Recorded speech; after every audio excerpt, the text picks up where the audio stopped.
Agora, por todas essas experiências, né? Que recomendações você dá a pastores, esposa de pastores, de igreja, de como tratar os seus filhos de maneira a não causar neles trauma e sofrimentos irreparáveis?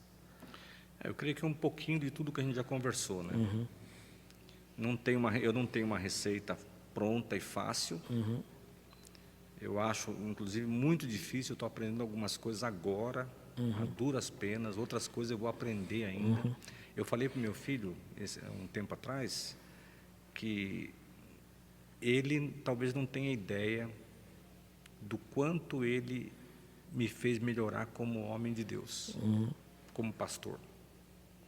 Muitas coisas na nossa igreja estão mudando porque eu aprendi com meu filho de 21 anos. Então eu diria o seguinte: ore muito por seus filhos, noite e dia. Ensine-os a amar a Deus e a amar a igreja. E isso se faz com exemplo. Então, um coração alegre em tudo que você faz. Você servindo na igreja, Sim. os seus filhos veem você servindo com alegria, isso é um testemunho poderoso. Protejam seus filhos. Não permitam que injustiças aconteçam. Você foi colocado na posição de pai, de mãe deles, para cuidar deles. É como um leão cuida dos leõezinhos. Então, quando alguma coisa acontecer, faça com que o seu filho seja tratado com justiça. Não deixa ninguém passar do tom. Porque você pode até se indispor com alguém por conta disso. O que você não pode é perder o coração do seu filho. Isso não é fácil, porque às vezes a gente está numa posição que você vai se expor fazendo isso. Sim. Mas compre as brigas certas por eles. Se eles perceberem que você é leal a eles, eles vão aceitar as suas correções. E assim, procura pegar mais leve.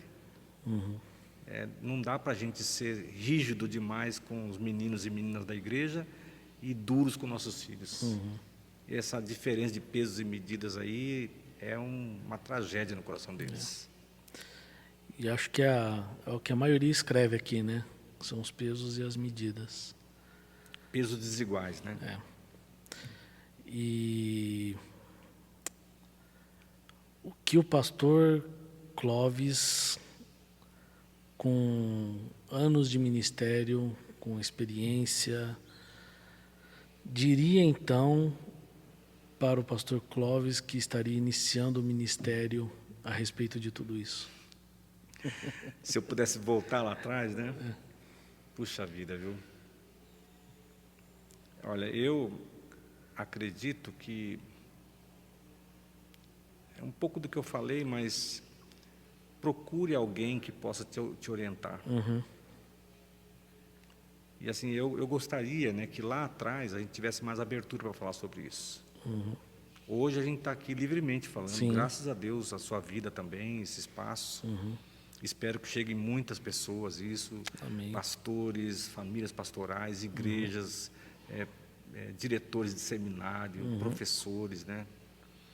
Mas acho que se eu pudesse retornar no tempo, eu faria tudo diferente nesse sentido. Eu trataria meu filho de outra maneira. Às vezes que alguém veio reclamar dele, eu fui forte, firme em cima dele. Hoje eu faria diferente.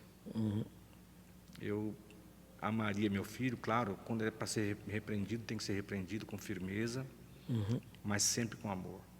Algumas vezes eu passei do ponto. E isso foi muito ruim. Hoje eu carrego comigo essa tristeza porque eu sei que eu exagerei na dose. Com a melhor das intenções, mas ainda assim foi uma injustiça. E ele sentiu isso. Agora, hoje meu filho, ele tem um coração bom, rapaz. Ele fala, pai, não tem nem que pedir perdão de nada. Mas essas coisas foram se acumulando e foi o que levou ele para fora da igreja. Então, se eu pudesse voltar, eu seria um pastor mais preocupado com a minha família do que com a igreja. Daria a minha vida pela igreja.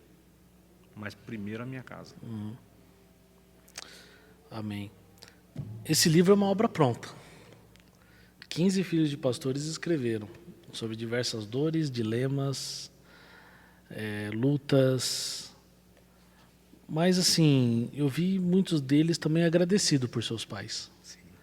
Né? E falando assim, meu pai, apesar de tudo isso, foi um homem de Deus, foi um homem honrado, amou os filhos, amou a igreja, pregou a palavra fielmente. Não sou filho de pastor, mas o meu pastor é quase como se fosse um pai para mim. E também, quando eu converso com os filhos dele, eu vejo no olhar de seus filhos que brilham os olhos para falar do pai, do homem honrado que ele é. E o ministério, ele tem as suas lutas, mas tem as suas alegrias também. E é óbvio que nessas alegrias os filhos também desfrutam dela.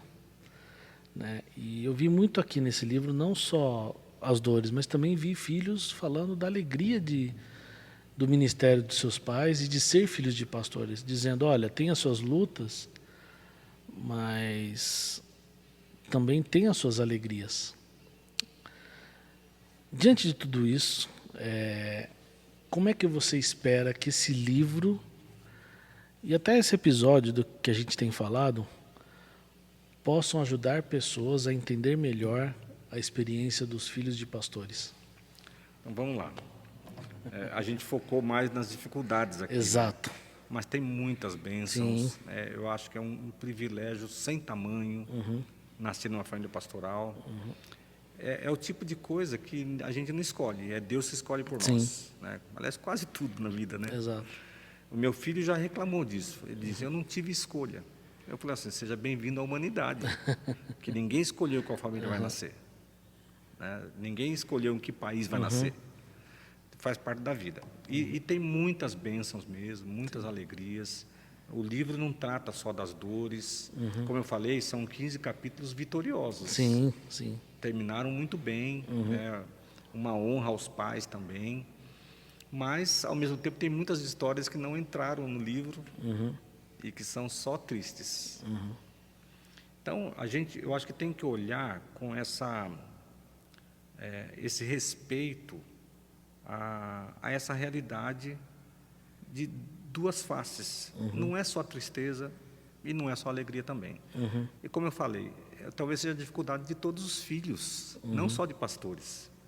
Porque não é fácil ser filho de professor, não é fácil ser filho de médico, não é fácil ser filho de engenheiro. Cada um tem sua particularidade. Então, acho que a gente tem que olhar para essas histórias todas e, como a Bíblia diz, examinar tudo e reter o que é bom. Exato. Aquilo que falou, eu gostaria muito que isso chegasse na mão de cada filho de pastor que está afastado da igreja. Eu já tenho testemunhos de alguns que leram e voltaram para a igreja. Inclusive 2 que falaram do capítulo do meu filho. Isso foi uma alegria. Eu falei para ele, falei assim, você imaginava, filho, que Deus ia usar a sua vida, a sua história desse jeito? E ele não imaginava. Então, graças a Deus, assim, eu sou muito feliz, muito realizado como pastor, como pai. Os meus filhos me amam, amam minha esposa. Tem essa crise toda acontecendo, mas eu creio que Deus vai dar vitória para a gente. Assim como esses filhos tiveram vitória, vai chegar a vez do meu também. Amém, se Deus quiser.